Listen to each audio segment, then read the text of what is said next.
Avant de plonger dans cette histoire incroyable, pensez à vous abonner à la chaîne et à activer la cloche. Ici, chaque récit a quelque chose à dire, et vous ne voudrez pas en manquer un seul. Chicago s'éveillait sous un ciel gris, la pluie fine perlant sur le bitume. Dans le quartier de Lincoln Park, les rues étaient encore calmes, mais un parfum d'anticipation flottait dans l'air.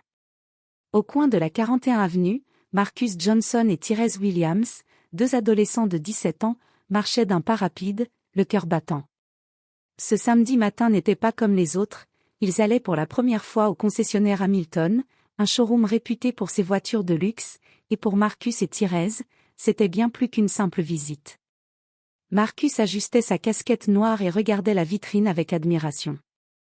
Ses yeux brillaient devant la Chevrolet Camaro ZL1 exposée, une voiture dont il avait étudié chaque détail sur YouTube.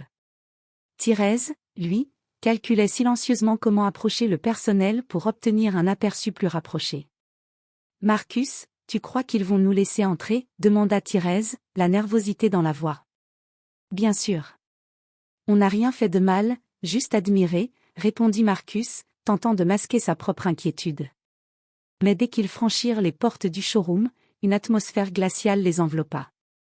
Le sol brillant reflétait les néons et les voitures étincelantes, mais le regard de M. Bradley, un vendeur à l'allure arrogante, les figea. Ses yeux se plissèrent lorsqu'il les vit. « Bonjour les jeunes. Que voulez-vous exactement ici ?» demanda-t-il d'un ton où la condescendance se mêlait à l'hostilité. Les deux adolescents échangèrent un regard. Ils étaient venus pour le rêve, pas pour le jugement. Marcus prit une inspiration. « Nous voulons juste voir la Camaro ZL1. » Un sourire froid et moqueur se dessina sur le visage de Bradley. Ses lèvres se retroussèrent, exposant un mélange de dédain et de certitude, ces deux jeunes n'avaient pas leur place ici. Quelques instants plus tard, sous le regard des clients présents, Bradley fit un geste sec. « Sortez. » Tout de suite. Les garçons furent expulsés avec une brutalité silencieuse, leur cœur lourd, leur dignité piétinée. Leurs rêves semblaient s'évanouir dans le showroom, et la pluie, dehors, tombait maintenant plus fort, comme pour accompagner leur humiliation. Pour Marcus et Tyrese, ce moment aurait pu être la fin de leur espoir, mais au contraire, c'était le début d'une revanche qui allait secouer non seulement le concessionnaire, mais toute la ville. Car parfois, les rêves les plus brisés deviennent les plus puissants. Le lendemain matin, le ciel de Chicago était gris, mais Marcus et Tyrese étaient déterminés. La pluie fine avait laissé place à un vent frais qui faisait flotter les feuilles mortes sur le trottoir.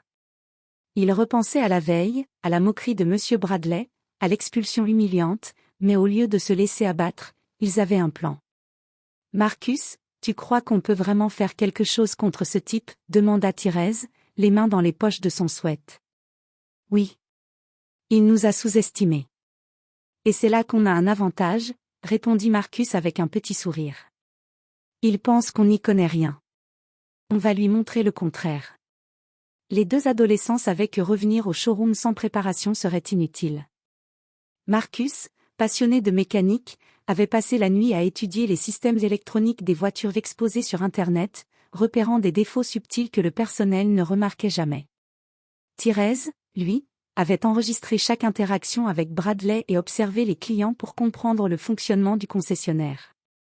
Ils décidèrent de revenir sous une nouvelle identité, de simples jeunes intéressés à de jeunes techniciens stagiaires, armés de fausses cartes de visite qu'ils avaient fabriquées.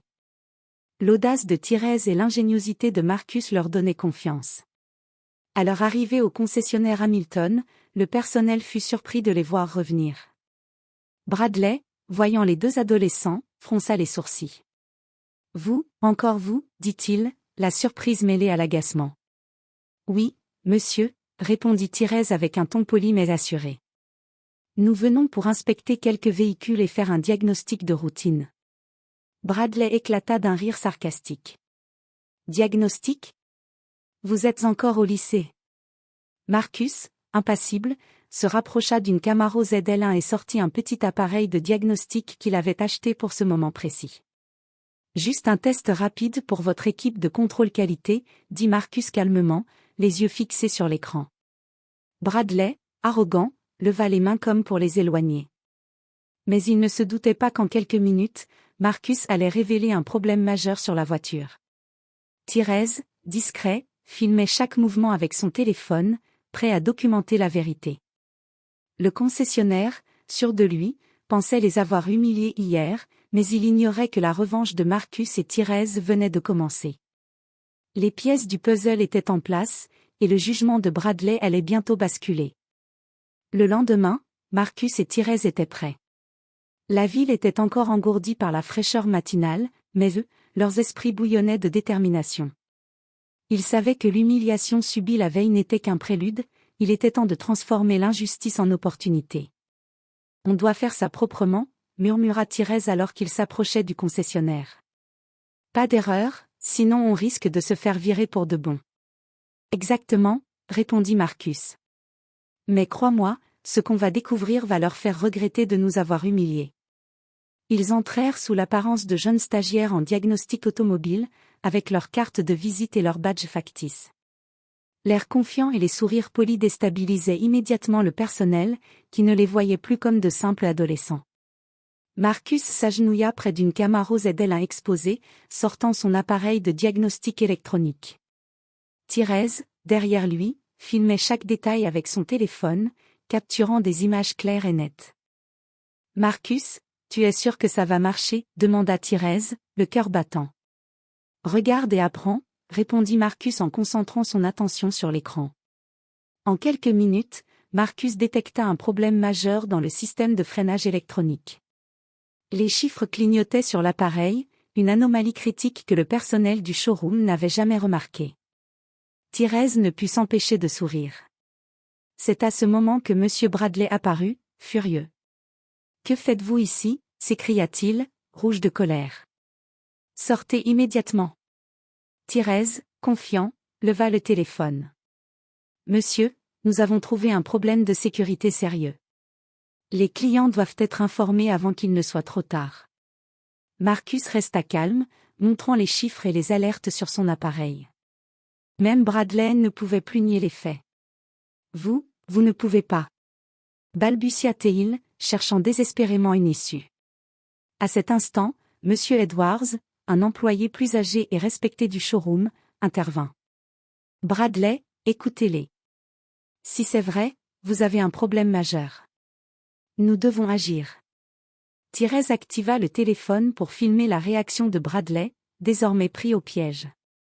Quelques minutes suffirent pour que la vérité se transforme en une arme. Marcus et Thérèse venaient de changer le rapport de force. « Vous voyez » murmura Thérèse à Marcus, « on leur a juste montré qu'ils ne pouvaient pas nous sous-estimer. » Marcus hocha la tête. Ce n'était que le début, la revanche était en marche, et bientôt, tout le concessionnaire allait le regretter. À peine avait-il quitté le showroom que Marcus et Thérèse savaient que le moment crucial était arrivé. La vidéo du diagnostic et des alertes critiques était prête à être partagée. Thérèse, habile avec les réseaux sociaux, choisit de la publier sur Instagram, TikTok et Twitter, accompagnée d'un message simple mais percutant. Attention! Défaut majeur sur la Camaro ZL1 au concessionnaire Hamilton. Les clients doivent savoir avant d'acheter.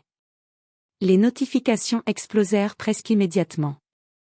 Les partages se comptaient par milliers, les commentaires indignés affluaient, certains clients avaient déjà visité le showroom récemment et exprimaient leur colère, tandis que des experts automobiles confirmèrent la gravité du problème. Pendant ce temps, à l'intérieur du concessionnaire, M. Bradley était en crise. Il avait essayé de minimiser l'incident, mais la vidéo avait déjà fait le tour de la ville. Ses collègues et supérieurs l'interrogeaient, certains en colère, d'autres en état de choc. « Bradley, c'est sérieux !» s'exclama un manager. La sécurité des clients est en jeu, et cette vidéo est partout sur les réseaux. On doit rappeler ces voitures immédiatement. Bradley, humilié, ne pouvait que bégayer, incapable de défendre son arrogance passée. À l'extérieur, Marcus et Thérèse observaient la scène depuis leur voiture. Leur téléphone vibrait sans cesse avec des notifications et messages d'encouragement de la communauté locale. Les deux adolescents n'étaient plus seulement des victimes, ils étaient devenus des symboles de courage et de justice. Le concessionnaire fut contraint d'agir rapidement. Plusieurs modèles furent retirés de la vente, des inspections officielles furent ordonnées, et Bradley fut suspendu en attendant une décision de la direction. Les clients qui avaient été déçus ou menacés par les défauts commencèrent à témoigner, amplifiant l'effet de la vidéo. Tu vois, dit Marcus en souriant, ce n'est plus seulement notre victoire, c'est toute la vérité qui sort. Thérèse hocha la tête, les yeux brillants. Oui, et Bradley va se souvenir de nous pour le reste de sa vie. Ce chapitre marquait le point culminant de leur revanche. La humiliation qu'ils avaient subie s'était transformée en triomphe public. Mais Marcus et Thérèse savaient que le dernier acte restait à jouer, le concessionnaire devait payer le prix de son arrogance et de son racisme. Les semaines qui suivirent furent un tourbillon. La vidéo de Marcus et Thérèse avait été vue par des dizaines de milliers de personnes. Les médias locaux et même nationaux reprenaient l'histoire. 2 adolescents noirs humiliés dans un concessionnaire avaient exposé un problème de sécurité majeur et forcé une entreprise à agir. Le concessionnaire Hamilton, sous la pression médiatique et légale, dut rappeler tous les modèles concernés et annoncer publiquement des excuses. Bradley, qui avait humilié Marcus et Thérèse, fut licencié. La direction reconnaissait officiellement que leur comportement avait été non seulement raciste, mais aussi irresponsable. Tu vois, Thérèse, dit Marcus en regardant les nouvelles à la télévision. On a transformé notre humiliation en victoire. Et pas seulement ça. Répondit Thérèse, le sourire aux lèvres. On a sauvé des vies. Chaque personne qui aurait pu acheter ces voitures sans savoir le danger potentiel, c'est grâce à nous. Les 2 adolescents furent invités à des émissions locales et à des événements automobiles. Des constructeurs et entreprises de sécurité automobile proposèrent à Marcus des stages pour développer ses talents en mécanique et en ingénierie, tandis que Thérèse reçut des opportunités dans le marketing et la communication, son sens du contact et son audace ayant été remarqués par tous. Le quartier de Lincoln Park les regardait désormais avec fierté. Marcus et Thérèse n'étaient plus les adolescents expulsés, mais des héros locaux qui avaient prouvé que la compétence, l'intelligence et la persévérance peuvent surmonter les préjugés et l'injustice. Un soir, assis sur le toit d'un immeuble en regardant les lumières de la ville scintiller, Marcus murmura. « Tu te rends compte ? Tout ça a commencé par une humiliation, et regarde où on est maintenant. » Thérèse sourit et posa une main sur l'épaule de son ami. « Et c'est seulement le début. Les gens vont se souvenir de nous. Pas pour ce qu'on est, mais pour ce qu'on a fait. » Ce fut un moment de victoire pure. 2 jeunes hommes avaient transformé un acte d'injustice en un symbole de courage et de justice, prouvant que parfois, les plus humbles peuvent changer le monde. Et à partir de ce jour, Marcus et Thérèse ne furent plus jamais sous-estimés.